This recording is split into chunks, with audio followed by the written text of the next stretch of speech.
You'll never make it as a pilot if you're scared of a little turbulence. Captain Jake Morrison's voice boomed across the tarmac at Skyline Aviation Academy as Emma Rodriguez gripped the wing strut of the Cessna 172, her knuckles white against the aluminum. The Arizona sun blazed overhead, but dark clouds were building on the horizon, promising the kind of afternoon thunderstorm that could turn a routine training flight into a nightmare. Jake's weathered face twisted into a condescending smirk as he watched Emma's careful pre-flight inspection. Maybe you should stick to ground school, sweetheart. Leave the real flying to people who aren't afraid of their own shadow. Before we jump back in, tell us where you're tuning in from. And if this story touches you, make sure you're subscribed, because tomorrow I've saved something extra special for you. The small crowd of student pilots gathered near the hangar erupted in nervous laughter. Mike Stevens, Jake's star pupil, shook his head with exaggerated disappointment. "Some people just don't have what it takes," he muttered loud enough for everyone to hear. Emma stood perfectly still, her dark eyes fixed on the approaching storm clouds, calculating wind patterns and pressure gradients with the precision of someone who had spent years reading the sky's dangerous moods. They had no idea they were mocking the wrong woman. Emma Rodriguez had always been a woman who let her actions speak louder than her words. At 34, she possessed the kind of understated confidence that came from years of making life-or-death decisions under pressure, though few people at Skyline Aviation Academy would have guessed it from her reserved demeanor. She lived in a small apartment in Tempe, where the walls were decorated with framed photographs of aircraft and a single, carefully preserved military commendation that she kept turned face down on her bookshelf. Most evenings she could be found on her tiny balcony, watching planes navigate the busy Phoenix airspace, her trained eye automatically tracking their approach patterns and noting how pilots handled the desert's notorious wind shear. Emma's journey to flight school had been anything but typical. For 8 years, she had served as a weather officer in the United States Air Force, specializing in severe storm analysis and flight safety meteorology. Her job had been to keep pilots alive by predicting when Mother Nature was planning to kill them. She had spent countless hours in weather stations across 3 continents, analyzing satellite data, tracking storm systems, and making split-second decisions about whether aircraft could safely navigate through dangerous atmospheric conditions. Her colleagues had called her Storm Whisperer for her uncanny ability to read weather patterns that others missed, to spot the subtle signs that indicated when a seemingly manageable storm was about to turn deadly. The decision to leave military service had not been easy. Emma's father, Miguel Rodriguez, had been a commercial airline pilot who died in a weather-related crash when she was 19. The accident had shaped her entire career trajectory, driving her into meteorology as a way to prevent other families from experiencing the devastating loss that had torn through her world. For years, she had honored his memory by keeping other pilots safe from the ground, but she had never found the courage to pursue his dream of flight. Her mother had begged her not to follow in his footsteps, terrified of losing another family member to the sky's unpredictable dangers. Everything changed when Emma's mother passed away peacefully in her sleep 6 months ago.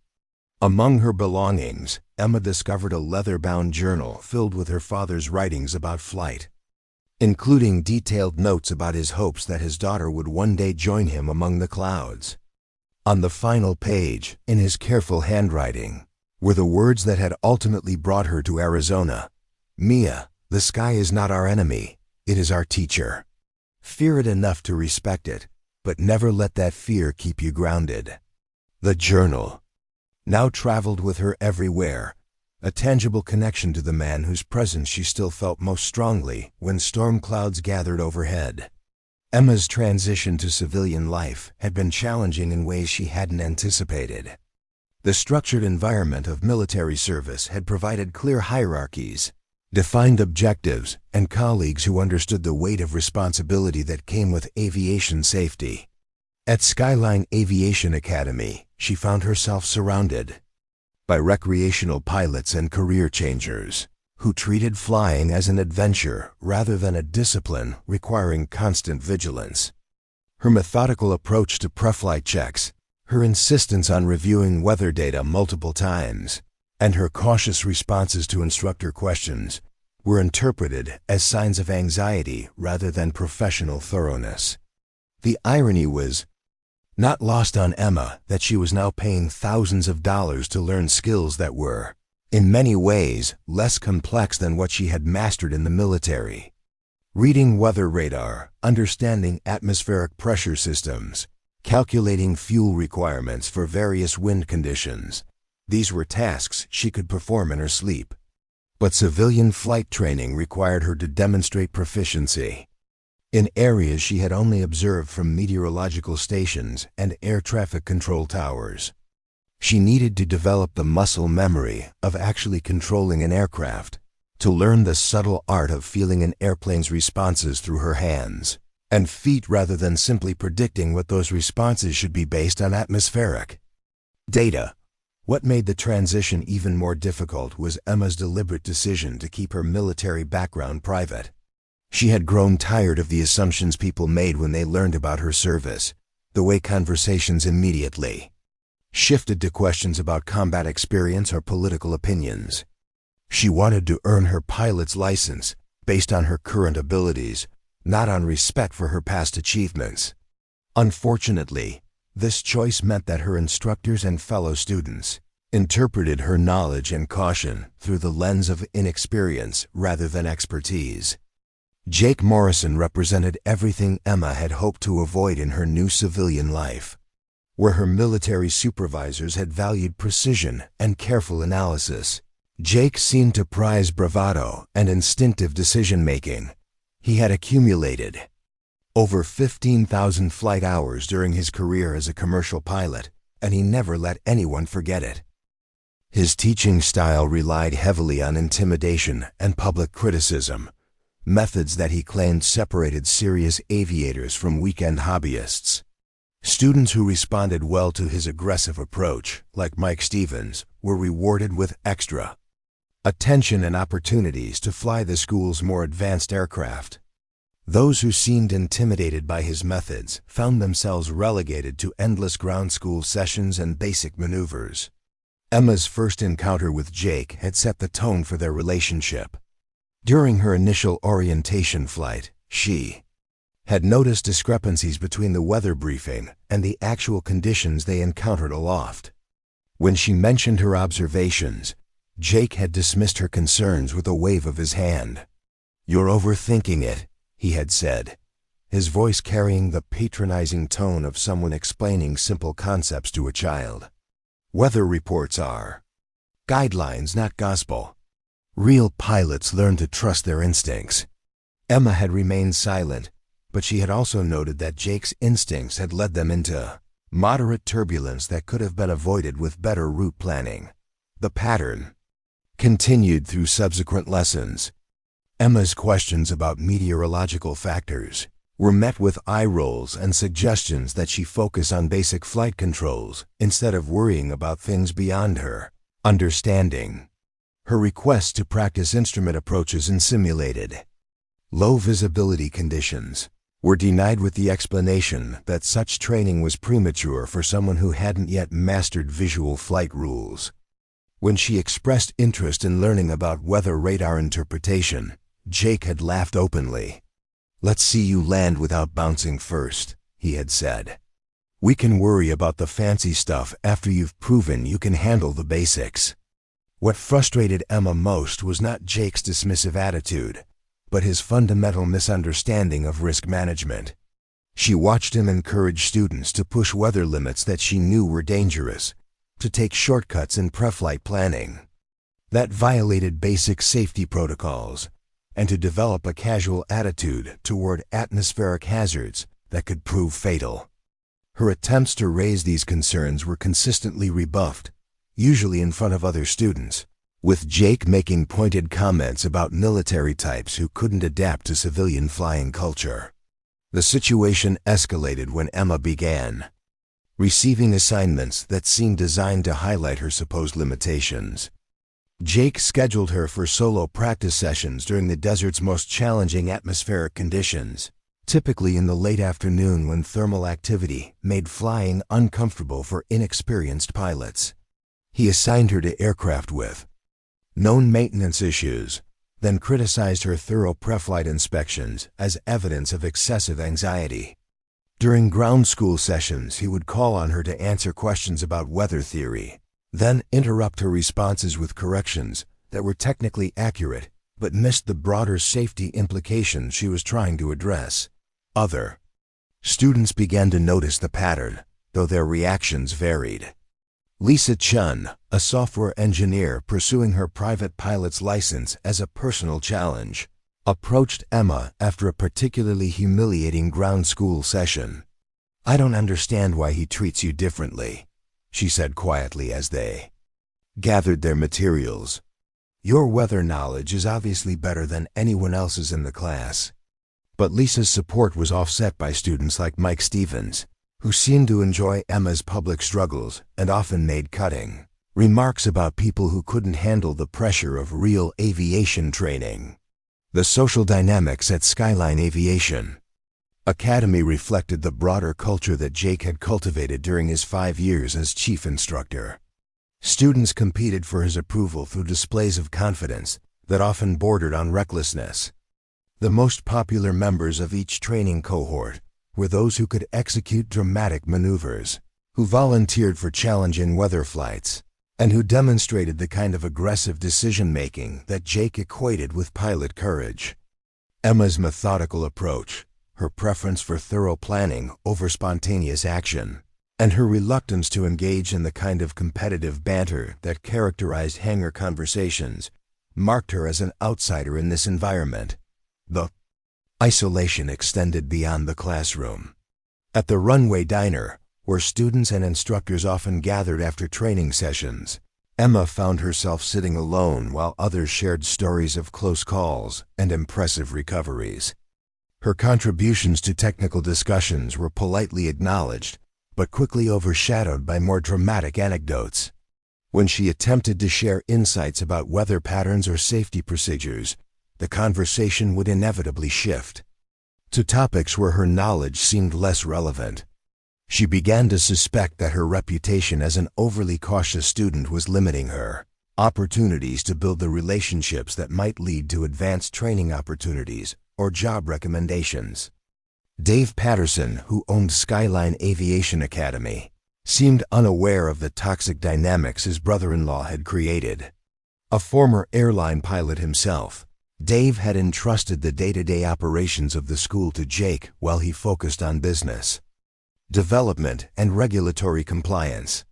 The few times Emma had considered raising her concerns with Dave, she had been deterred by the obvious family relationship and by Jake's reputation as one of Phoenix's most experienced flight instructors.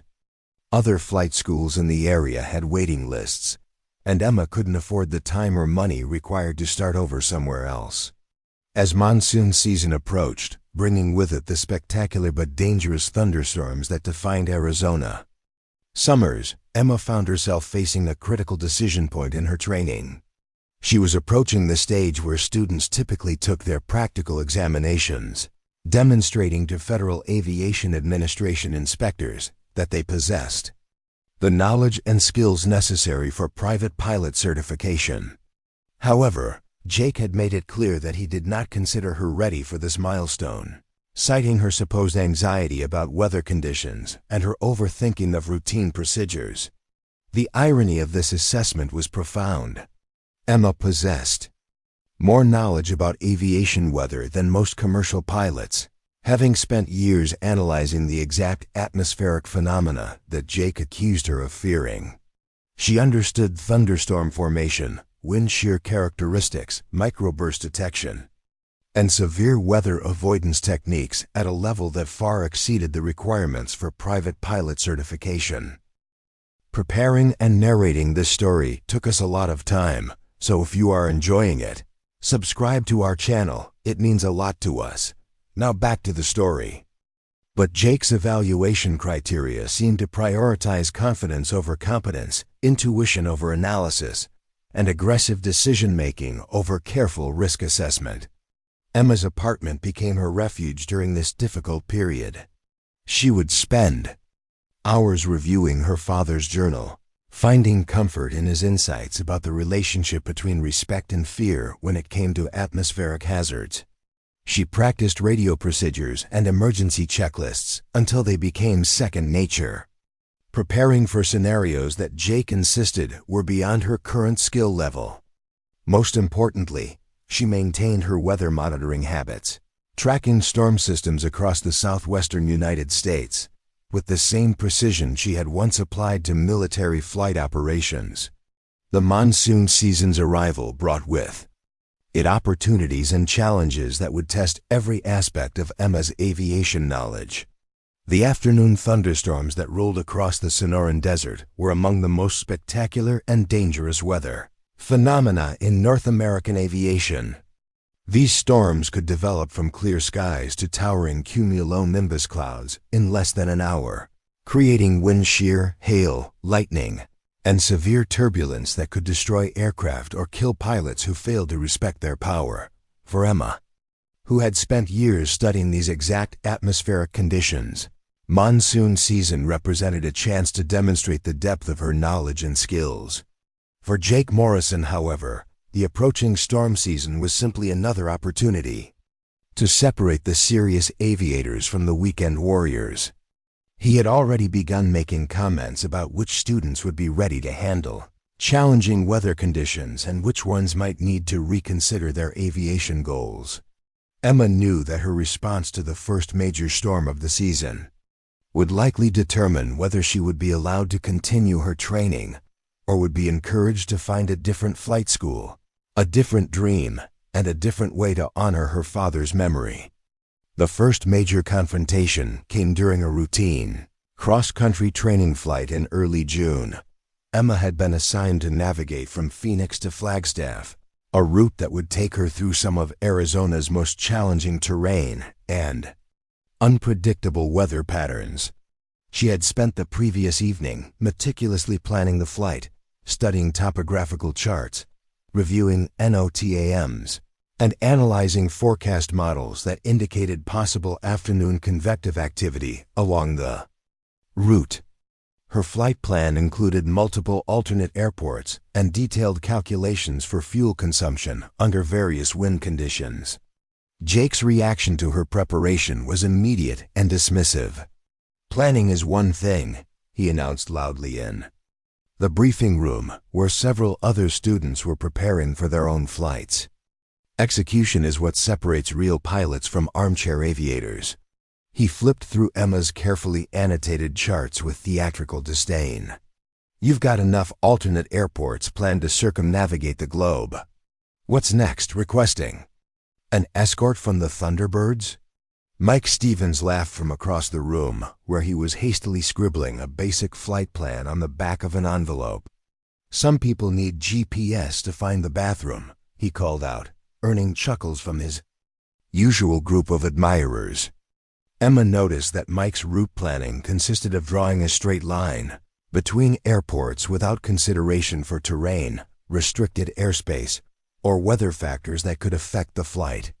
The pattern of humiliation continued as Jake critiqued every aspect of Emma's pre-flight routine.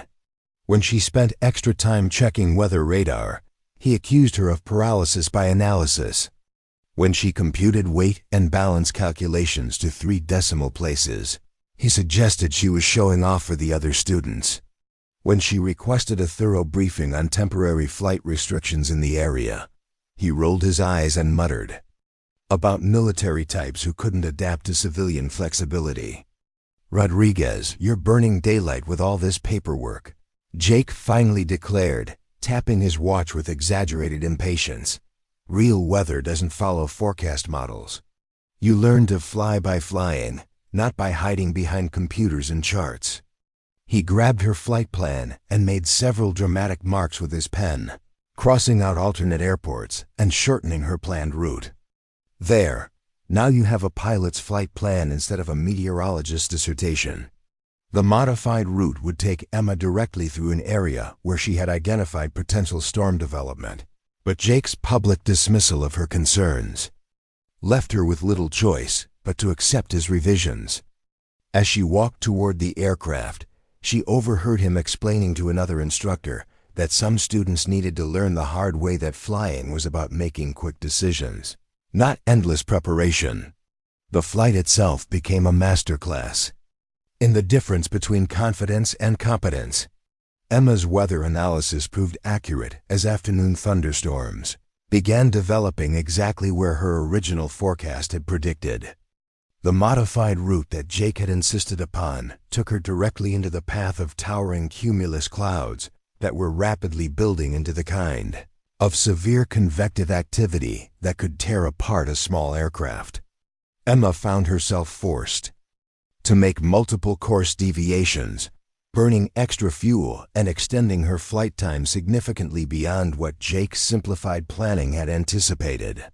When she finally landed at Flagstaff, nearly an hour behind schedule and with fuel reserves uncomfortably low, Jake was waiting with a group of students who had arrived earlier in more favorable conditions.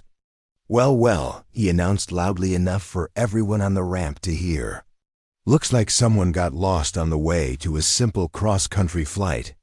Maybe we should invest in some bigger sectional charts for our navigationally challenged students.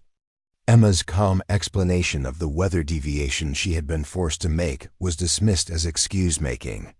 Weather is just another factor to manage, Jake declared. Skilled pilots adapt and overcome. They don't come back with stories about how the conditions weren't exactly what the forecast predicted. The implication was clear. Emma's challenges during the flight were evidence of poor piloting skills, rather than prudent weather avoidance. The incident established a pattern that would define Emma's training experience throughout the summer. Jake seemed to take particular pleasure in creating situations where her methodical approach to flight planning would be characterized as excessive anxiety or indecision.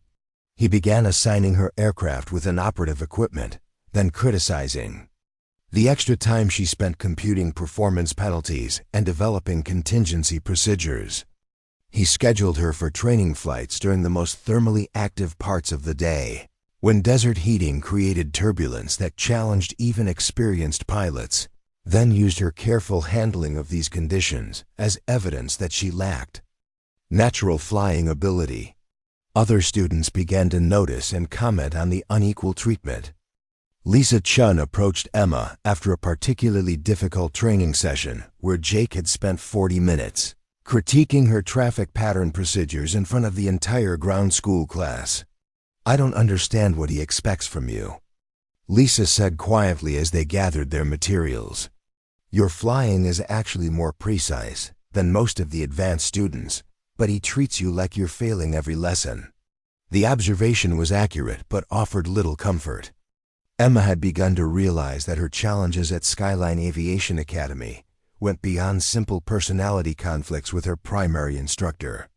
Jake had created a culture where his teaching methods were unquestioned by other staff members, where his assessments of student progress carried disproportionate weight in scheduling and advancement decisions. Dave Patterson, when he occasionally observed training activities, seemed to accept Jake's evaluations without independent verification or consideration of alternative perspectives. Emma's isolation was compounded by the social dynamics among the student population. Mike Stevens had emerged as an informal leader among Jake's favored students, and his public ridicule of Emma's careful approach to aviation safety influenced others to maintain their distance. During post-flight debriefings at the runway diner, conversations would often center on stories of close calls and dramatic recoveries, with students competing to demonstrate their willingness to push limits and accept risks. Emma's preference for thorough planning and conservative decision-making marked her as someone who didn't share the group's values or aspirations. The situation deteriorated further when Jake began incorporating Emma into his training demonstrations for newer students. During ground school sessions on weather theory, he would call on her to explain concepts like wind shear or microburst detection, then interrupt her technically accurate responses with simplified explanations that missed critical safety implications. "Rodriguez here likes to complicate simple concepts," he would announce to the class. "Real pilots need practical knowledge, not academic theory." These public corrections served multiple purposes in Jake's teaching methodology. They reinforced his authority as the expert whose simplified explanations superseded more detailed analysis. They positioned Emma as an example of overthinking that other students should avoid. Most importantly, they created an environment where questioning Jake's expertise or methods was discouraged through the implicit threat of similar public humiliation. Emma's requests for additional training in specific areas were routinely denied, or redirected toward basic skills that Jake claimed she hadn't mastered. When she asked to practice instrument approaches in preparation for potential weather encounters, Jake suggested she focus on improving her visual landing techniques first. When she requested training in crosswind landing procedures that would be essential for desert flying conditions, Jake assigned her to practice basic traffic patterns in calm wind conditions. Her interest in learning about the school's weather radar equipment was dismissed with the suggestion that such advanced systems were beyond the scope of private pilot training. The administrative aspects of Emma's training experience proved equally frustrating. Sarah Johnson, who managed student scheduling and records, seemed to consistently lose or misfile Emma's reservation requests, forcing her to accept less desirable training slots or cancel planned lessons entirely. When Emma attempted to schedule makeup sessions for training that had been canceled due to aircraft maintenance issues, she was told that Jake's calendar was fully booked for the foreseeable future. Other students, particularly those in Jake's inner circle, appeared to have no difficulty securing prime training times or additional instruction when needed. The billing department's treatment of Emma's account raised additional concerns about the systematic nature of her challenges at the school. Her monthly statements frequently included charges for services she hadn't received or equipment she hadn't used. When she questioned these discrepancies, the administrative staff would suggest that perhaps she had forgotten about certain training activities or had misunderstood the fee structure. Resolving billing disputes required multiple visits to the office and extensive documentation that other students didn't seem to need for similar issues. Tom Williams, the maintenance supervisor who oversaw the school's fleet of training aircraft, provided one of the few bright spots in Emma's experience at Skyline Aviation Academy. A former military mechanic himself, Tom appreciated Emma's thorough pre-flight inspections and detailed write-ups of minor discrepancies she discovered during her aircraft checks. "You've got a good eye for details that matter," he told her after she identified a loose engine mount that could have caused serious problems if left unaddressed. Too many students rush through pre-flight like they're checking items off a grocery list. Unfortunately, Tom's positive assessment of Emma's mechanical knowledge and safety awareness carried little weight in Jake's evaluation of her overall progress. During training flights, Jake would often criticize Emma for spending excessive time on pre-flight procedures, characterizing her thoroughness as evidence of anxiety rather than professionalism. "Rodriguez, you're not rebuilding the engine," he would announce impatiently. "It's a pre-flight inspection, not a complete overhaul." The contrast between Tom's appreciation for Emma's attention to detail and Jake's criticism of the same qualities highlighted a fundamental philosophical divide about aviation safety that went to the heart of Emma's frustration with her training experience. Her military background had instilled a deep understanding that small oversights could cascade into catastrophic failures, that thorough preparation and systematic procedures were essential safeguards against the inherent dangers of flight. Jake's approach seemed to prioritize speed and apparent confidence over careful verification and methodical risk management. As monsoon season intensified and afternoon thunderstorms became a daily feature of Arizona's weather pattern, Emma found herself increasingly concerned about the safety culture that Jake was promoting among his students. She observed him encouraging students to launch into marginal weather conditions that her meteorological training told her could rapidly deteriorate into dangerous situations. His briefings on storm avoidance consisted largely of general advice to stay away from the dark clouds, without detailed discussion of how to identify developing severe weather or how to execute proper escape maneuvers if conditions deteriorated unexpectedly. During one particularly concerning incident, Emma watched from the ground as Mike Stevens departed for a solo cross-country flight, despite visible thunderstorm development along his planned route. Jake had approved the flight after a cursory glance at surface weather observations that didn't reflect the rapid storm intensification Emma could see on radar displays. When Mike returned 2 hours later with dramatic stories of dodging lightning and severe turbulence, Jake praised his decision-making and adaptability, rather than questioning why he had continued the flight into obviously dangerous conditions. Emma's attempts to raise concerns about these safety issues were consistently rebuffed. When she suggested that students should receive more comprehensive weather training before attempting solo flights during monsoon season, Jake accused her of trying to impose unnecessary restrictions that would limit learning opportunities. When she offered to share her knowledge of storm detection and avoidance techniques, Jake dismissed her expertise as theoretical knowledge that had little relevance to practical flying situations.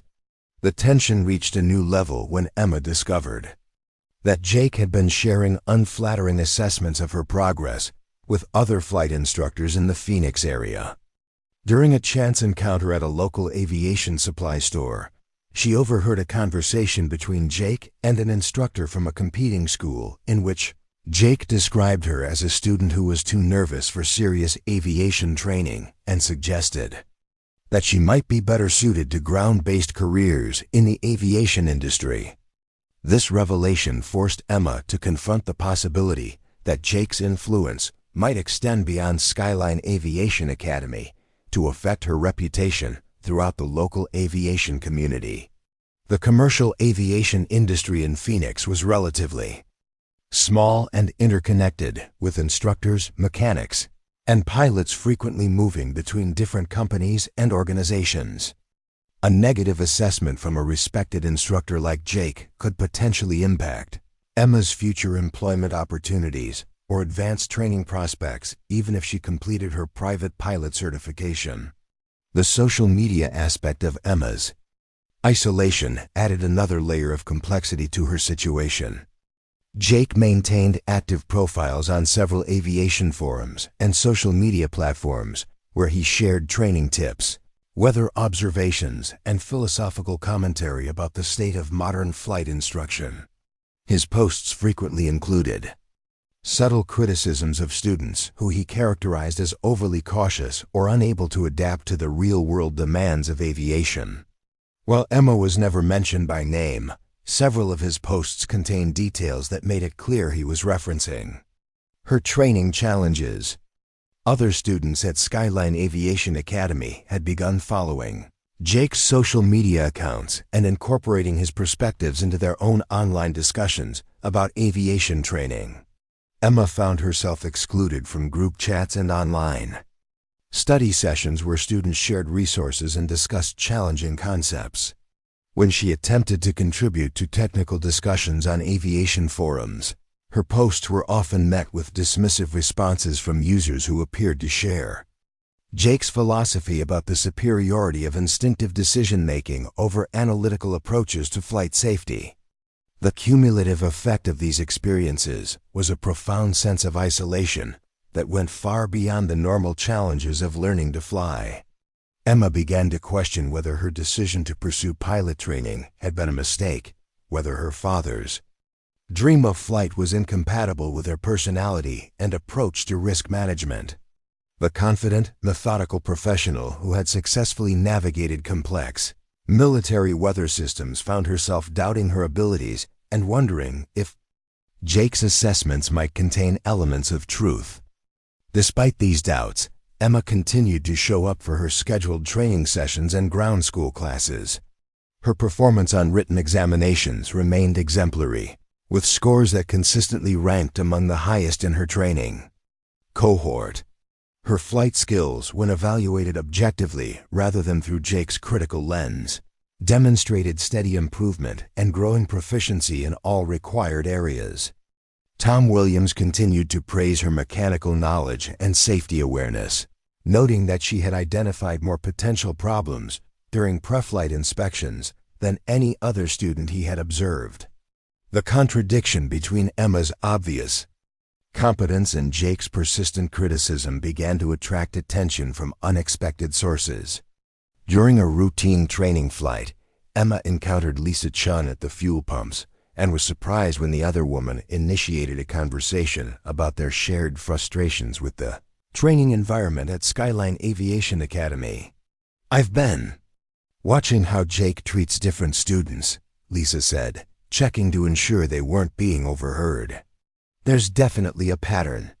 Students who challenge his methods or ask too many questions get labeled as problems, regardless of their actual flying ability." She paused, seeming to weigh her words carefully. "I think he sees your weather knowledge as a threat to his authority. You know more about meteorology than he does, and he can't stand it." This conversation marked the beginning of a quiet alliance between Emma and a small group of students who had begun to question Jake's teaching methods and safety philosophy. They started meeting informally at a coffee shop near the airport to discuss technical concepts, share study materials, and provide mutual support for dealing with a challenging training environment. While they were careful not to directly criticize Jake or the school's policies, these sessions provided Emma with the intellectual stimulation and peer support that had been missing from her official training experience. The group's discussions revealed that Emma's challenges were part of a broader pattern of problematic behavior that Jake had exhibited toward students who didn't fit his preferred profile. Female students in particular seemed to face additional scrutiny and criticism, with their mistakes analyzed more harshly and their successes attributed to luck rather than skill. Students with technical backgrounds or previous aviation experience often found themselves positioned as examples of overthinking or academic knowledge that needed to be unlearned rather than built upon. As summer progressed and the monsoon season reached its peak intensity, Emma realized that her opportunity to demonstrate her true capabilities might come not through Jake's structured training program, but through the kind of unexpected situation where her unique combination of meteorological expertise and emerging piloting skills could make a critical difference. The afternoon thunderstorms that swept across Arizona's desert landscape were among the most dangerous weather phenomena in aviation, capable of creating conditions that could test even experienced pilots' skills and judgment. Emma had spent weeks studying the specific characteristics of monsoon thunderstorms, analyzing radar patterns and atmospheric data with the same intensity she had once applied to military weather briefings. She understood the rapid development cycles that could transform innocent-looking cumulus clouds into towering supercells capable of producing microbursts, severe turbulence, and deadly wind shear. More importantly, she understood the escape routes and navigation techniques that could mean the difference between a safe landing and a catastrophic encounter with severe weather. The stage was being set for a confrontation that would test not only Emma's flying skills, but also her courage, her meteorological expertise, and her ability to make split-second decisions under pressure. The question was whether the opportunity would come in time to salvage her training experience at Skyline Aviation Academy, or whether Jake's systematic campaign of criticism and isolation would succeed in driving her away from aviation before she could prove her worth. The August heat shimmered off the tarmac at Skyline Aviation Academy as Emma arrived for what would become the most significant training session of her aviation career. The Phoenix Weather Service had issued a severe thunderstorm watch for the entire Salt River Valley, with atmospheric conditions that Emma's trained eye recognized as perfect for supercell development.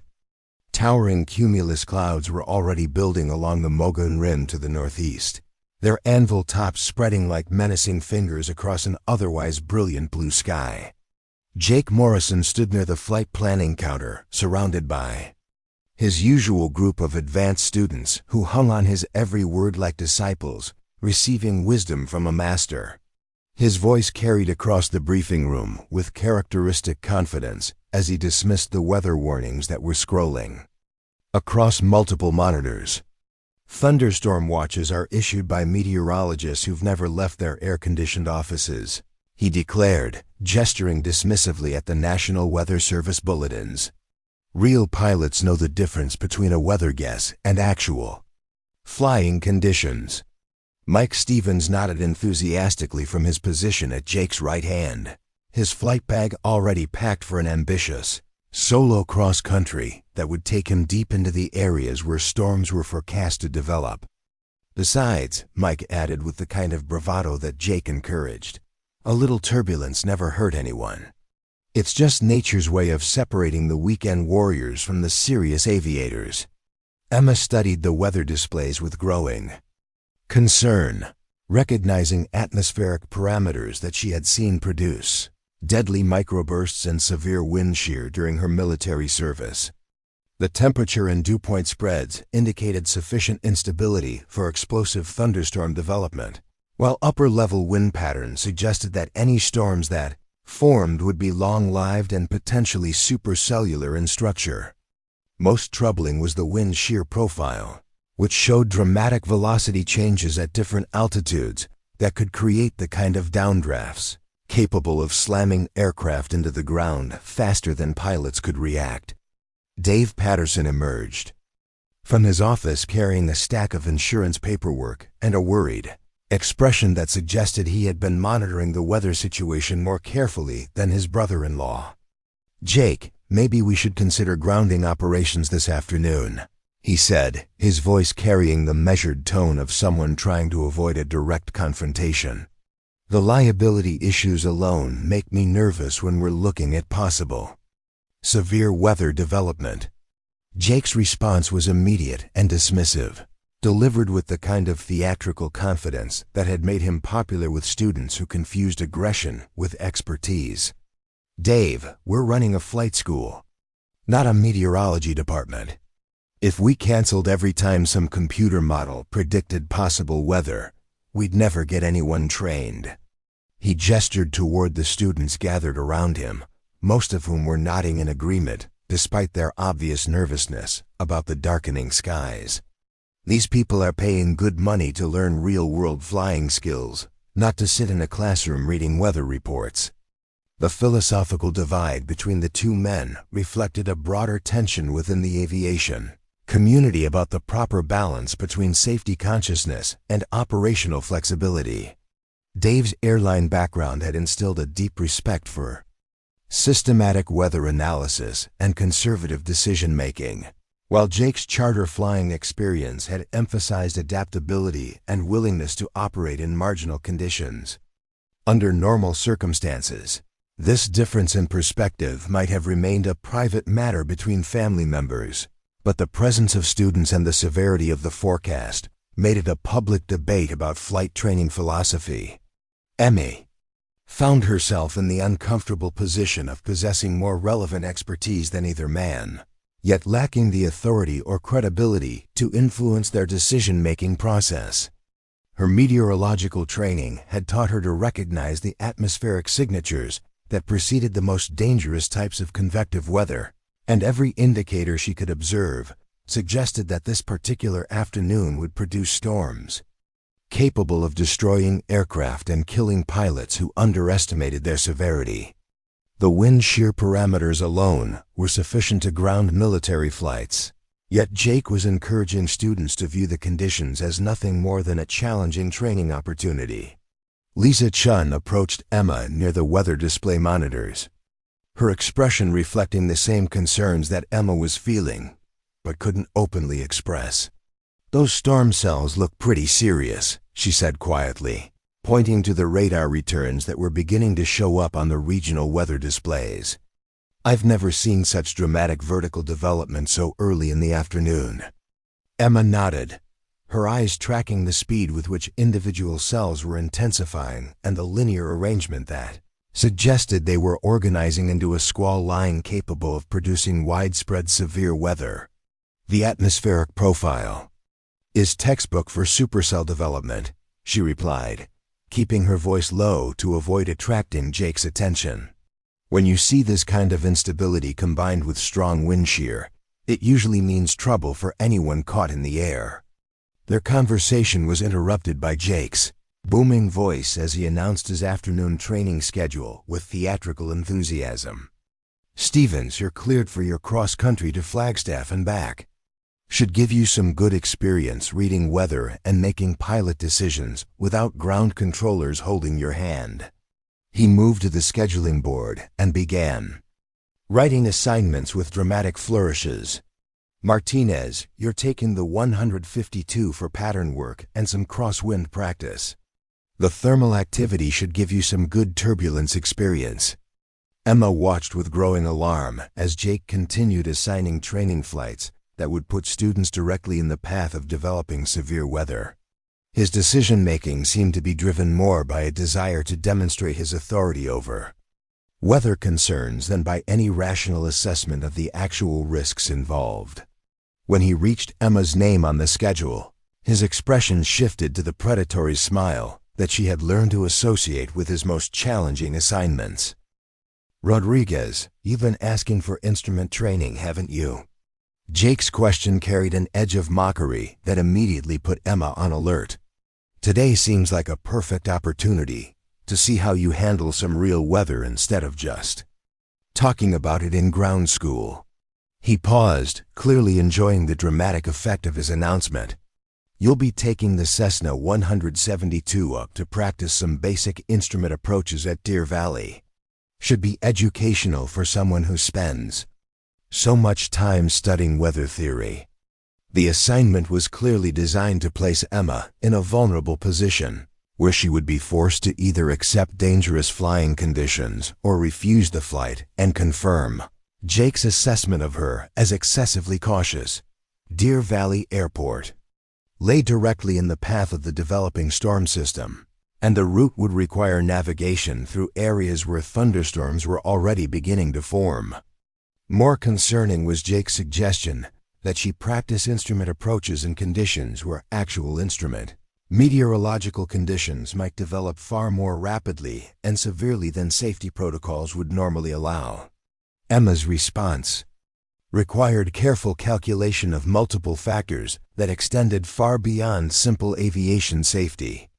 Refusing the assignment would provide Jake with additional ammunition for his campaign to characterize her as unsuitable for aviation training, potentially ending her chances of completing certification at Skyline Aviation Academy.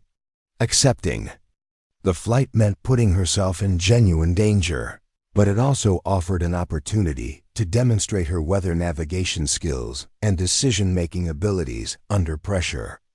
"I'd like to review current weather data and file a detailed flight plan," Emma said carefully, her tone neutral despite the tension she was feeling. "Given the forecast conditions, I think thorough preparation would be appropriate."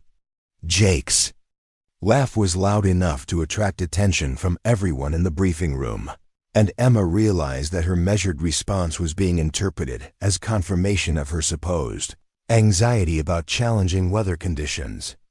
"Rodriguez, you've been planning flights like you're launching a space mission since the day you got here. How about we try some real-world aviation where pilots make decisions based on actual conditions instead of computer predictions?" "Mike!" Stevens joined the laughter with obvious enthusiasm, clearly enjoying the opportunity to witness another episode in Jake's ongoing campaign to humble Emma's careful approach to flight training. "Maybe she should file an alternate to every airport in Arizona," he suggested with theatrical helpfulness. "Wouldn't want to run out of escape routes if the weather doesn't follow the forecast exactly." The mockery stung, but Emma recognized It is part of Jake's systematic effort to pressure her into making decisions based on peer approval rather than sound aviation judgment. She had observed him use similar tactics with other students, gradually escalating the social pressure until they either conformed to his aggressive decision-making style or found themselves marginalized within the training program. The difference was that Emma's meteorological background gave her insights into the actual severity of the developing weather situation that the other students lacked. Tom Williams appeared at Emma's shoulder with a maintenance logbook and a concerned expression that suggested he had been monitoring the weather situation with professional interest. The 172 you're assigned has been having some intermittent issues with the #1 navigation radio, he said quietly, his voice carrying the matter-of-fact tone of someone delivering important safety information. Nothing that would ground the aircraft, but you'll want to verify functionality before depending on it for instrument approaches. The maintenance advisory added another layer of complexity to an already challenging situation. Instrument approaches in marginal weather conditions required reliable navigation equipment, and any equipment discrepancies would make the assigned mission significantly more dangerous than Jake's casual briefing had suggested. Emma realized that Tom was providing her with legitimate grounds to question the assignment without appearing to challenge Jake's authority directly. Given the equipment status and weather forecast, maybe we should consider postponing instrument training until conditions are more stable, Emma suggested, her tone professional despite the hostile audience she was addressing. I'd prefer to practice instrument approaches when I can focus on technique rather than dealing with multiple system challenges simultaneously. Jake's reaction was immediate and predictable, delivered with the kind of theatrical outrage that Emma had learned to associate with his most aggressive teaching moments. System challenges? It's a minor radio glitch, not a complete avionics failure. This is exactly the kind of overthinking that's been holding back your progress since day one. He stepped closer to Emma, invading her personal space in a way that was clearly intended to intimidate. Real pilots learn to work with the equipment they have, not the perfect systems they wish they had. The confrontation was escalating into exactly the kind of public humiliation that Jake specialized in delivering. But Emma found herself thinking about her father's journal and his observations about the difference between courage and recklessness in aviation decision-making. Miguel Rodriguez had written extensively about the pressure that pilots face to demonstrate their boldness by accepting unnecessary risks, and his warnings about the deadly consequences of confusing bravado with professionalism seemed directly relevant to her current situation. Dave Patterson had been watching the exchange with obvious discomfort, and Emma could see him struggling with the conflicting demands of family loyalty and business responsibility. Maybe we could assign Emma to some ground-based training this afternoon, he suggested tentatively. There's plenty of instrument theory we could cover while waiting for better weather conditions. Jake's response revealed the depth of his commitment to proving his point about Emma's supposed limitations as a potential pilot. Dave, we've been coddling this student for months now, and look where it's gotten us. She's still afraid of her own shadow and making excuses every time we try to give her real-world experience. He turned back to Emma with an expression of exaggerated patience. Rodriguez, this is your chance to prove that all that weather theory you like to quote actually translates into practical flying skills. Unless you'd prefer to admit that maybe aviation isn't the right career path for someone with your particular anxieties. The challenge was unambiguous, designed to force Emma into a binary choice between accepting a dangerous mission or acknowledging that Jake's assessment of her limitations was accurate. Emma realized that this moment represented a critical turning point, not just in her training experience at Skyline Aviation Academy, but in her entire relationship with aviation and her father's legacy. The decision she made in the next few seconds would determine whether she would continue pursuing pilot certification or abandon the dream that had brought her to Arizona. Emma looked directly at Jake for the first time since the conversation had begun, her dark eyes reflecting the calm determination that seemed to surprise him. "I'll take the flight," she said simply, her voice carrying none of the uncertainty or anxiety that he had been trying to provoke. "But I'll be filing my own flight plan and making my own weather decisions once I'm airborne." The statement hung in the air like a challenge, representing the first time Emma had directly asserted her authority over any aspect of her training experience. Jake's expression shifted through several emotions as he processed the implications of her response, clearly recognizing that something fundamental had changed in their dynamic. The other students were watching with obvious fascination, sensing that they were witnessing a confrontation that went beyond normal instructor-student tensions. "Fine," Jake said finally, his tone suggesting that he was confident Emma's independent decision-making would only provide additional evidence of her unsuitability for aviation training. "But don't come crying to me when you realize that real weather doesn't follow textbook predictions." He gestured toward the aircraft assignment board with theatrical flourish. "The 172 is fueled and ready. Let's see if all that meteorological expertise actually helps when you're dealing with real flying conditions instead of computer models." Emma gathered her flight bag and charts with methodical precision, her movements reflecting the kind of systematic preparation that Jake had consistently criticized, but that her military experience had taught her was essential for survival in dangerous situations. As she walked toward the door leading to the aircraft parking area, she could hear the whispered conversations that her acceptance of the challenging assignment had provoked among the other students. Lisa Chun caught up with her near the fuel pumps, her expression reflecting both admiration and concern for what Emma was about to attempt. "Are you sure about this?" she asked quietly, glancing back toward the flight school building where Jake was visible through the windows, apparently briefing other students about their afternoon assignments. "Those storm cells are developing faster than anyone predicted, and the wind shear reports are getting pretty serious." Emma paused in her pre-flight preparations to look at the towering cumulus clouds that were now clearly visible along the northeastern horizon, their anvil tops spreading like dark umbrellas against the brilliant Arizona sky. The atmospheric conditions were indeed developing more rapidly than standard forecast models had predicted.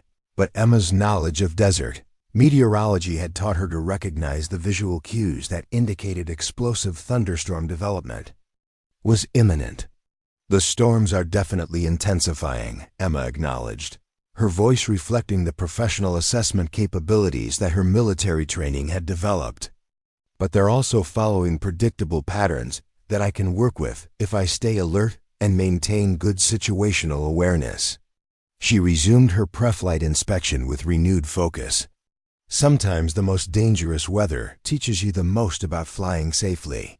The Cessna 172, assigned to Emma's flight, was a well-maintained aircraft with over 6,000 hours of flight time, most of which had been accumulated in the challenging atmospheric conditions that characterized Arizona's desert flying environment.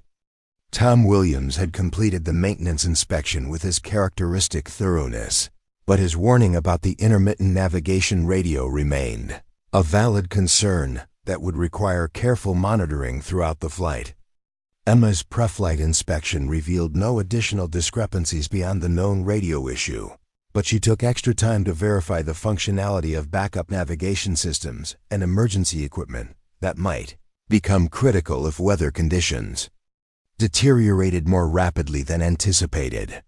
Her methodical approach to aircraft preparation reflected years of military training that had emphasized the importance of systematic procedures and redundant safety measures when operating in high-risk environments. As she completed her pre-flight checklist and began preparing for engine start, Emma could see Jake watching from the flight school building, his expression suggesting that he expected her to abort the mission as weather conditions continued to deteriorate. The developing thunderstorms were now clearly visible as towering pillars of cumulus cloud that were beginning to show the characteristic Anvil shapes that indicated severe convective activity was imminent.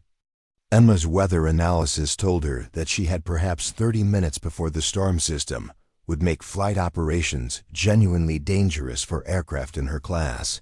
But she also recognized that the same atmospheric conditions that were creating the thunderstorm threat were providing her with an unprecedented opportunity to demonstrate her meteorological expertise and aviation decision-making skills under pressure. The flight would test every aspect of her training, both military and civilian, in ways that no routine training mission could replicate. The engine start procedure proceeded normally, with all systems indicating proper functionality despite the challenging atmospheric conditions that were beginning to affect airport operations. Emma's radio check with ground control revealed that several other aircraft had already canceled their planned departures due to weather concerns. But air traffic controllers were still approving takeoffs for pilots who requested them. As Emma taxied toward the runway, she could see Mike Stevens in another aircraft ahead of her, apparently preparing for his cross-country flight to Flagstaff, despite the obviously deteriorating weather conditions. His casual attitude toward the developing storms reflected the kind of confidence that Jake encouraged in his students. But Emma's meteorological training told her that Mike's planned route would take him directly into the path of severe convective activity that could prove fatal for an inexperienced pilot. The contrast between Mike's apparent nonchalance and Emma's careful preparation highlighted the fundamental philosophical differences about risk management that had created tension throughout her training experience at Skyline Aviation Academy. Emma realized that the next few hours would provide a definitive test of whether systematic weather analysis and conservative decision-making represented valuable survival skills or unnecessary obstacles to aviation progress. Ground control cleared Emma for takeoff with a warning about rapidly changing weather conditions and a recommendation to maintain close contact with air traffic control throughout her flight.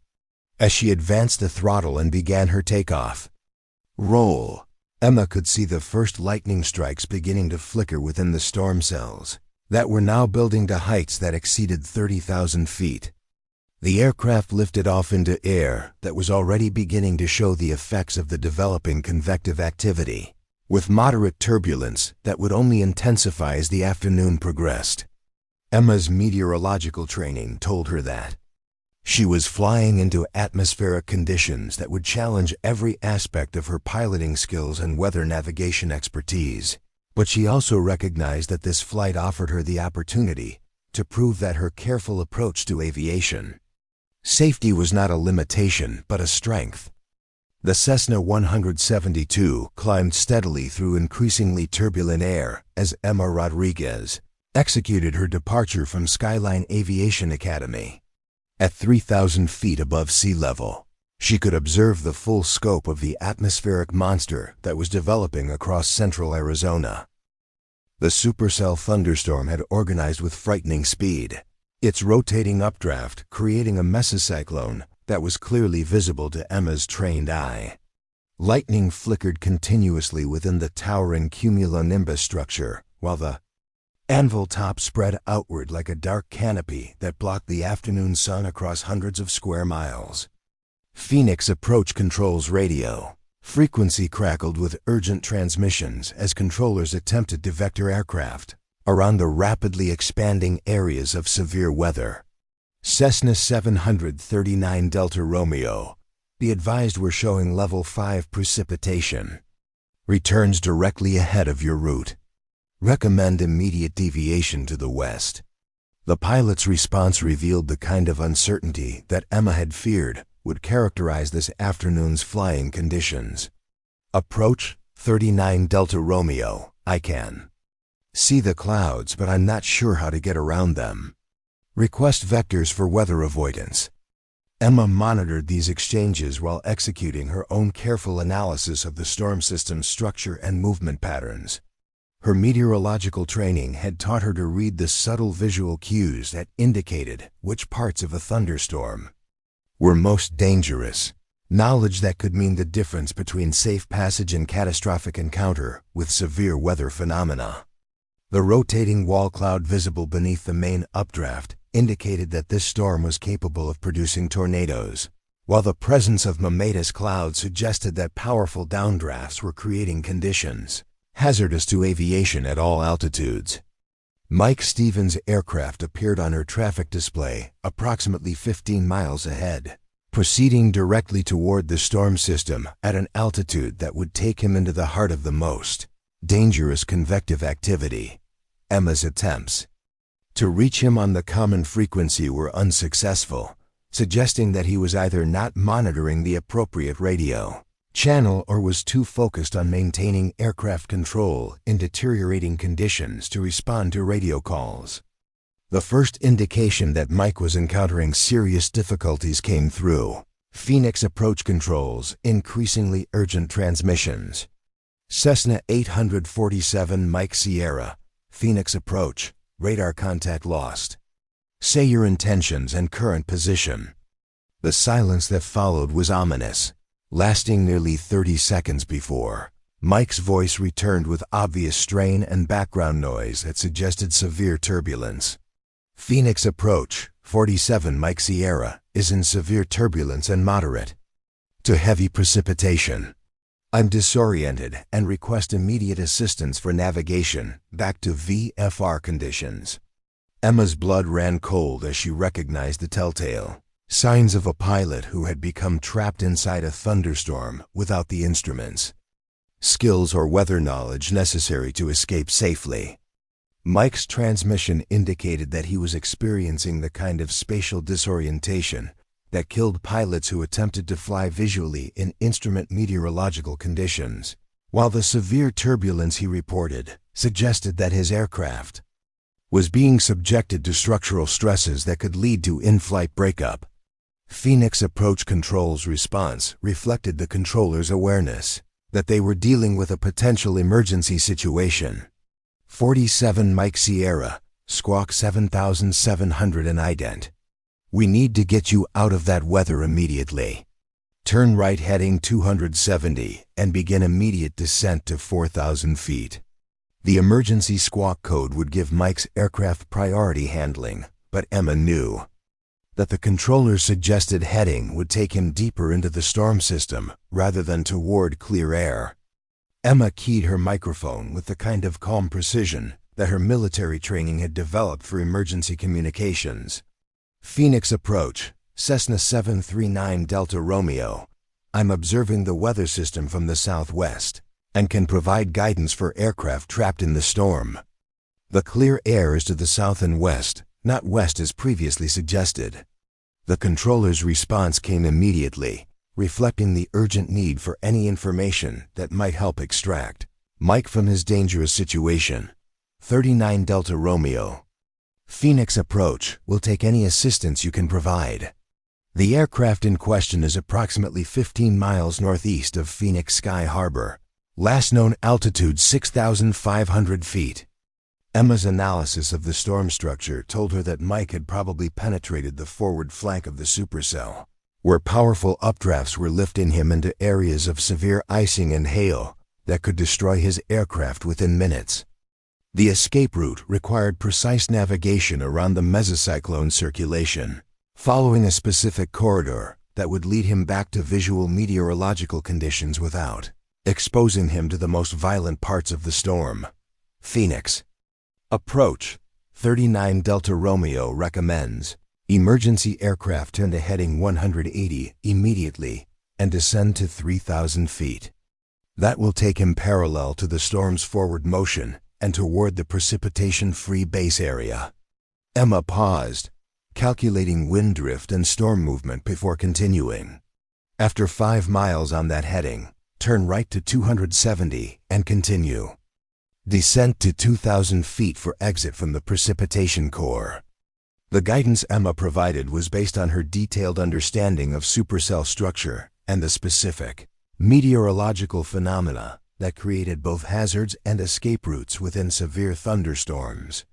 Her years of analyzing storm systems, for military flight operations had taught her to visualize the three-dimensional structure of convective weather in ways that enabled precise navigation around the most dangerous areas. Mike's voice returned over the radio with obvious relief as he began following the suggested escape route. Phoenix approach, 47, Mike Sierra is turning to 180 and beginning descent. I can see some lighter areas ahead. The change in his transmission quality suggested that he was beginning to exit the most severe parts of the storm, though Emma knew he was not yet clear of all weather-related hazards. Phoenix Approach Control coordinated Mike's continued escape, while simultaneously vectoring other aircraft around the expanding storm system. 47 Mike Sierra, continue present heading and descent. Report when you have visual contact with the ground. The controller then addressed Emma directly. 39 Delta Romeo, that was excellent weather guidance. Are you a meteorologist or commercial pilot? Emma's response was carefully neutral, avoiding any reference to her military background while acknowledging her specialized knowledge.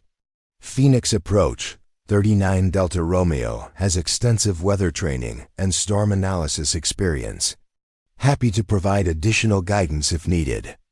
The successful extraction of Mike from the thunderstorm demonstrated Emma's ability to apply her meteorological expertise to real-world aviation emergencies. But she knew that her own flight was about to face similar challenges as the storm system continued its eastward movement. The instrument approach practice that Jake had assigned would require her to navigate through areas where the storm's outer bands were already creating hazardous flying conditions. Deer Valley Airport lay directly in the path of the storm's forward edge, where wind shear and turbulence were intensifying as the system's outflow boundaries interacted with the desert's heated surface. Emma's approach to the airport would require precise timing and expert weather interpretation to avoid the microbursts and severe downdrafts that were beginning to affect the area. The automated weather observation system at Deer Valley painted a grim picture of rapidly deteriorating conditions. Deer Valley Airport automated weather, wind 290 at 25 gusting to 45, visibility 3 miles in heavy rain and blowing dust, ceiling 800 feet broken, altimeter 29.67 and falling rapidly. The wind shear reports that followed indicated dangerous velocity changes at multiple altitudes that could make instrument approaches extremely hazardous. Emma's decision-making process involved careful analysis of multiple factors that extended beyond simple weather avoidance. The deteriorating conditions at Deer Valley made the assigned instrument approaches genuinely dangerous, but attempting to return to Phoenix without completing the training mission would provide Jake with additional ammunition for his assessment of her as unsuitable for challenging weather operations. More importantly, Emma recognized that this situation offered her an unprecedented opportunity to demonstrate the practical value of systematic weather analysis and conservative decision-making under pressure. The same atmospheric conditions that made the flight dangerous also provided her with a chance to prove that her methodical approach to aviation safety was not a limitation but a survival skill that could mean the difference between successful mission completion and catastrophic failure. Emma began her approach to Deer Valley Airport with the kind of systematic preparation that her military training had developed for high-risk operations. She reviewed the instrument approach procedures with particular attention to missed approach criteria and emergency escape routes, while simultaneously monitoring weather radar displays that showed the storm's continued intensification and eastward movement. The initial approach phase proceeded normally despite moderate turbulence and decreasing visibility as Emma entered the outer edges of the storm system. Her navigation equipment functioned properly despite Tom Williams' warnings about intermittent radio problems, allowing her to track the instrument approach course with acceptable precision despite the challenging atmospheric conditions. The first indication of serious weather penetration came at the final approach fix, where Emma encountered the kind of severe downdraft that characterized microburst activity near thunderstorms. The aircraft's vertical speed indicator showed a descent rate that exceeded safe parameters despite her attempts to maintain altitude with increased power settings. Her airspeed fluctuated wildly as she transitioned from headwind to tailwind conditions within the space of a few seconds. Emma's response to the microburst encounter demonstrated the value of her specialized weather training and systematic approach to emergency procedures. Rather than attempting to muscle the aircraft through the dangerous downdraft, she executed an immediate missed approach while applying the specific power and attitude settings that were most effective for microburst escape. Her recovery technique was textbook perfect, gaining altitude and airspeed while maneuvering away from the areas of strongest downdraft activity. Deer Valley Tower, Cessna 739, Delta Romeo, executing missed approach due to severe wind shear on final approach course. Emma's transmission was calm and professional despite the dramatic nature of her recent encounter with potentially deadly weather phenomena. Requesting vectors away from precipitation areas for second approach attempt. The tower controller's response reflected his awareness that Emma had successfully handled a situation that had proven fatal to other pilots in similar circumstances. 39 Delta Romeo, Deer Valley Tower, understand missed approach for wind shear. Turn left heading 090 and climb to 4,000 feet. Be advised we've had 3 other aircraft execute missed approaches in the last 10 minutes due to similar conditions. Emma's successful microburst recovery had attracted attention from other pilots monitoring the frequency, several of whom were dealing with their own weather-related challenges as the storm system continued to affect airport operations throughout the Phoenix area. Her demonstration of proper wind shear escape techniques provided valuable real-time education for pilots who might face similar situations as afternoon thunderstorm activity intensified. The second approach attempt required Emma to time her arrival at the airport to coincide with a brief gap in the storm's precipitation core, where visibility and wind conditions would be marginally acceptable for instrument operations. Her analysis of radar returns indicated that this window of opportunity would last approximately 8 minutes before the next band of heavy precipitation reached the airport. Emma's approach planning demonstrated the kind of precise timing and systematic risk assessment that her military weather training had developed for operations in marginal conditions. She calculated fuel reserves, identified multiple escape routes, and established specific weather criteria that would trigger an immediate missed approach if conditions deteriorated beyond acceptable limits. The successful completion of her instrument approach required Emma to apply every aspect of her aviation knowledge simultaneously.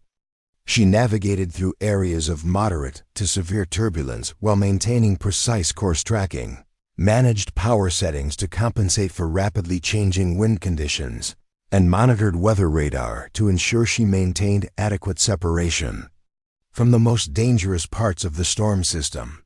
Her landing at Deer Valley Airport occurred during a brief lull in precipitation activity, but the crosswind conditions created by the storm's outflow boundaries tested her aircraft handling skills to their limits. The touchdown was firm but controlled, demonstrating her ability to maintain aircraft control despite challenging surface wind conditions that were gusting to nearly 50 knots. Ground personnel at Deer Valley Airport observed Emma's arrival with obvious admiration for her weather navigation skills and precise aircraft handling under pressure. "That was some impressive flying," commented the line service technician who marshaled her aircraft to the parking area. "We've been watching pilots struggle with these conditions all afternoon, but you made it look routine." Emma's successful navigation through the severe weather system and completion of instrument approaches under genuinely challenging conditions represented a vindication of her systematic approach to aviation safety and weather analysis. More importantly, it demonstrated that her methodical decision-making process was not a limitation, but a strength that enabled safe operations in situations where less careful pilots might encounter serious difficulties. The return flight to Phoenix presented additional challenges as the thunderstorm continued to intensify and spread across a larger geographical area. Emma's route planning required her to navigate around multiple cells of severe convective activity while maintaining communication with air traffic control and monitoring other aircraft that were attempting similar weather avoidance maneuvers. Phoenix approach control's frequency had become increasingly busy as controllers worked to separate aircraft around the expanding areas of severe weather. Multiple aircraft, Phoenix approach, be advised, were now showing extreme precipitation. Returns covering most of the valley floor. All aircraft should plan for significant delays and possible diversions to alternate airports. Emma's weather analysis told her that the storm system was entering its mature stage, where the most dangerous phenomena would persist for several hours before beginning to weaken. The lightning activity had intensified to the point where continuous illumination was visible within the storm core, while tornado warnings had been issued for areas where the mesocyclone's rotation was strongest. Her navigation around the storm system required precise coordination with air traffic control and careful monitoring of other aircraft that were attempting similar routing. Several pilots were clearly struggling with the challenging conditions, their radio transmissions revealing uncertainty about weather interpretation and appropriate avoidance procedures. Phoenix approach, Cessna 421 Charlie Papa, were getting hammered by turbulence, and I'm not sure which way to turn to get out of this weather. The pilot's voice carried distress that characterized someone who is approaching the limits of his weather navigation capabilities. Request immediate vectors to clear air. Emma recognized an opportunity to apply her storm analysis expertise to assist another pilot in distress.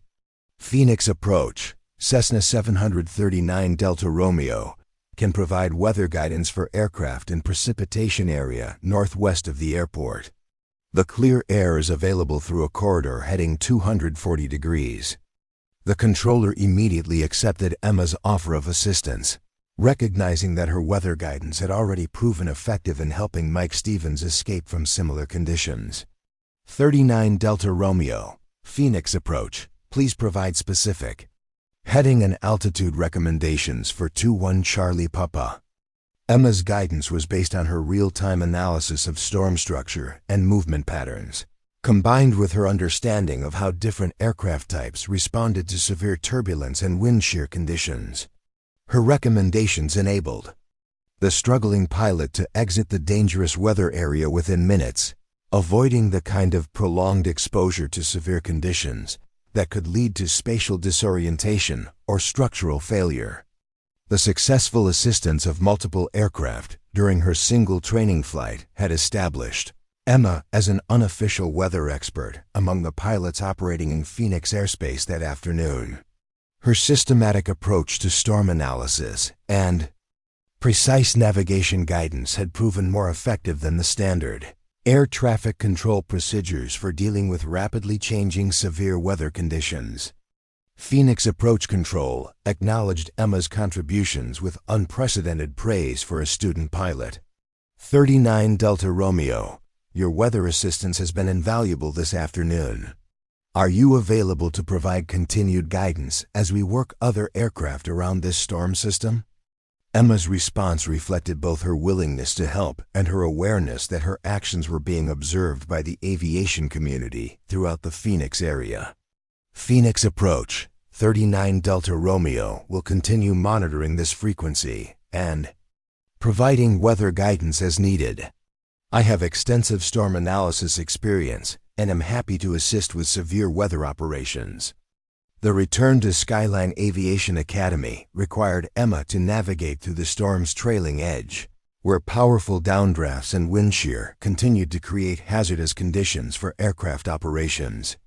Her approach to the airport demonstrated the same systematic precision that had characterized her entire flight, with careful timing and expert weather interpretation, enabling a safe arrival despite challenging atmospheric conditions.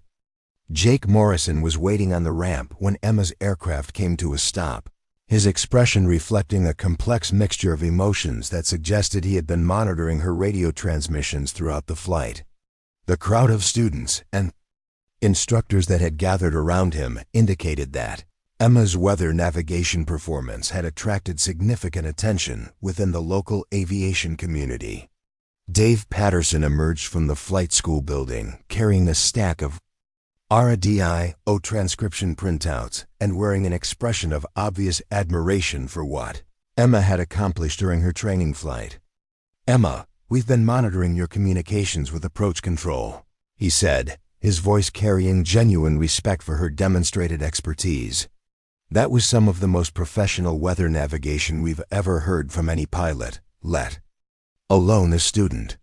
The recognition that Emma had earned through her systematic weather analysis and precise navigation skills represented a dramatic reversal of her status within the Skyline Aviation Academy community. Students who had previously dismissed her careful approach to flight planning were now eager to learn about her storm navigation techniques, while instructors who had supported Jake's assessment of her limitations were forced to acknowledge her obvious competence under pressure. Lisa Chun approached Emma with obvious excitement about what she had witnessed through radio monitoring. "I can't believe what you did out there," she said, her voice reflecting genuine admiration for Emma's weather navigation performance. "You were like a professional storm chaser, guiding other pilots to safety while flying your own perfect approaches in conditions that grounded half the aircraft in Phoenix." Emma's response was characteristically modest despite the magnitude of her achievement. "The weather patterns were actually quite predictable once you understood the storm's structure," she said, beginning to secure her aircraft with the same methodical attention to detail that had characterized her entire flying experience. Military weather training teaches you to read atmospheric conditions in ways that make severe weather navigation much more manageable. The casual reference to her military background caused a sudden silence among the gathered students and instructors, as the implications of Emma's specialized training began to register with people who had spent months questioning her aviation capabilities. Jake Morrison's expression shifted through several emotions as he processed the revelation that the student he had consistently criticized possessed professional weather expertise that exceeded his own qualifications. Jake Morrison stood frozen on the tarmac as the full weight of his misjudgment settled over him like the desert dust kicked up by the passing thunderstorm. The woman he had spent months dismissing as an anxious amateur had just executed one of the most professional weather navigation demonstrations anyone at Skyline Aviation Academy had ever witnessed. Students gathered around Emma's aircraft with expressions of genuine awe, asking detailed questions about storm analysis techniques that Jake himself couldn't have answered. Within hours, news of Emma's remarkable flight had spread throughout Phoenix's tight-knit aviation community. The tower controllers at Deer Valley Airport filed a commendation report describing her microburst recovery as textbook perfect, while Phoenix Approach Control formally thanked her for assistance that had prevented multiple potential emergencies. Mike Stevens, visibly shaken by his near-catastrophic encounter with the thunderstorm, approached Emma with an apology that carried none of his usual bravado. Dave Patterson called an emergency staff meeting that evening where he announced immediate changes to the Academy's weather training curriculum. "We've been operating under the assumption that aggressive confidence was the mark of a skilled pilot," he said, looking directly at Jake. "Today proved that systematic knowledge and careful analysis are what keep people alive when conditions turn dangerous." Emma found herself appointed as the Academy's new severe weather specialist, responsible for developing advanced meteorological training programs that would prepare students for the kind of atmospheric challenges that characterized desert flying. Her first official act was implementing mandatory storm recognition training for all students, using radar interpretation skills that she had mastered during her military service. Jake's transformation was gradual but unmistakable. He began attending Emma's weather seminars as a student rather than a critic, asking genuine questions about atmospheric phenomena that his years of flying experience had never taught him to understand properly. During a particularly intensive session on microburst recognition, he publicly acknowledged that his previous teaching methods had prioritized appearance over substance. The relationship between Emma and Jake evolved into an unexpected collaboration that strengthened the entire training program. His extensive flying experience combined with her meteorological expertise created a comprehensive approach to aviation safety that attracted students from across the southwestern United States. Together, they developed simulation exercises that taught pilots how to recognize and escape from dangerous weather situations before they became emergencies. Mike Stevens became one of Emma's most dedicated students, his brush with disaster having instilled a profound respect for the atmospheric forces that could destroy aircraft and kill unprepared pilots. Under Emma's guidance, he learned to read weather patterns with the same precision she had demonstrated during his rescue, eventually becoming an accomplished instructor himself. The Skyline Aviation Academy transformed from a place where bravado was rewarded into an institution known for producing exceptionally well-trained pilots who understood both the technical and meteorological aspects of safe flying. Emma's systematic approach to risk assessment became the foundation for all training programs, while her emphasis on scientific weather analysis elevated the Academy's reputation throughout the aviation industry. On quiet evenings, Emma would often be found in the weather briefing room, studying atmospheric data with the same intensity she had once applied to military operations. Her father's journal remained close at hand, its pages now supplemented with her own observations about the intersection of courage and wisdom in aviation decision-making. She had discovered that honoring his memory meant not just learning to fly, but teaching others to navigate the sky's dangers with respect and understanding. The thunderstorm season that had once represented a source of anxiety became Emma's favorite time for advanced training flights. Students would watch in amazement as she guided them around developing cells with precision that seemed almost supernatural, explaining the atmospheric dynamics that created both beauty and danger. In Arizona's dramatic skies, her reputation spread beyond the academy, with airline training departments and military flight schools seeking her expertise for their own weather programs. Lisa Chun, who had completed her private pilot certification under Emma's mentorship, often reflected on the transformation she had witnessed. Emma didn't just prove that she could fly, she would tell new students. She proved that the quiet person with deep knowledge can be more valuable than the loud person with shallow confidence.